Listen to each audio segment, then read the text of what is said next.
What are you waiting for? Nobody's gonna show you how. In 1979, Madonna made her debut in the low-budget indie film A Sudden Sacrifice. She got paid $100 to play Bruno, a New Yorker who lives with 3 love slaves. During the film, a topless Madonna is sexually attacked, which might explain why she tried to buy the film rights for $1,000 in 1985. She failed. 6 years later, our girl made her debut in a major motion picture in Vision Quest with Matthew Modine and Linda Fiorentino. Madonna played a local singer performing Crazy for You and Gambler in this rather unremarkable movie. In the same year, 1985, Madonna chalked up her first film success in the wonderful Desperately Seeking Susan. Co-starring with Rosanna Arquette, Madonna originally failed to impress the producers at the screen test, but went away and took 4 weeks of acting lessons. She eventually got the part of Susan and delivered her first decent performance. Hurrah! No such joy, I'm afraid, with the 1986's Shanghai Surprise. Starring alongside her new husband Sean Penn, Madonna plays Gloria Tatlock, in this wretched story about a fortune hunter wanting to get out of China. Madonna's performance was panned and she won a Golden Raspberry for Worst Actress. A slight improvement, and I mean slight, was 1987's Who's That Girl, where the Big M plays Nikki Finn, a paroled crim who was framed by the mafia.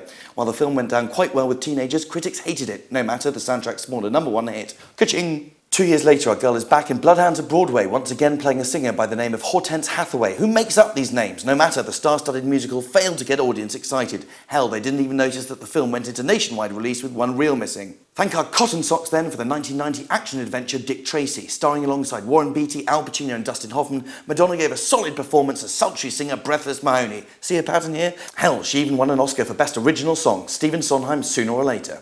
Well, sooner or later, excuse the pun, Madonna had to make a movie about herself. In 1991, we were given In Bed with Madonna, a warts and all rockumentary. Well, Madonna doesn't have warts, but you know what I mean. Depicted well and is one of the top 10 grossing documentaries of all time. Next up was Woody Allen's Shadows and Fog, a lamentable black and white movie which had the distinction of being shot on a 26,000 square foot set, the biggest ever built in New York. Madonna plays Marie, a tightrope artist who gets to have sex with John Malkovich. Yum yum. Not. Much better fare was to be found in 1992's A League of Their Own, a fictionalized account of the All-American Girls Professional Baseball League. What's not to like? Gina Davis and Madonna's Mae Moore DeVito in cute baseball outfits and a paisley sports romp. Okay, we had to endure Rosie O'Donnell in a baseball outfit too, but I guess she's quite funny.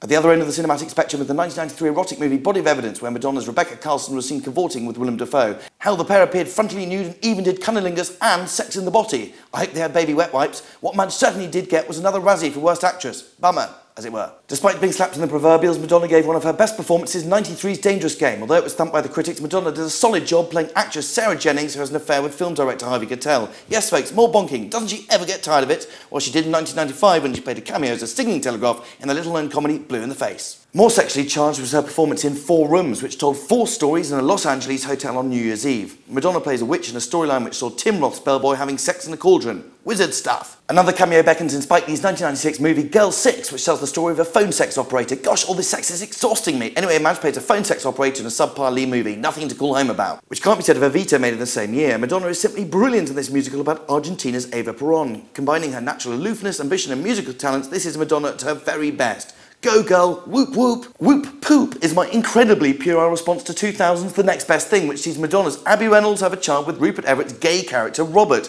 Believable? No. Good at any level? No. And guess what? Madonna wins another Golden Raspberry for Worst Actress. Note to Madonna's self, must do better. Well, if she'd only heeded my advice, because 2002 Swept Away set new standards of ineptitude. Supposedly a romantic comedy, the Guy Ritchie directed picture flopped so badly in the States, it went straight to video in the UK.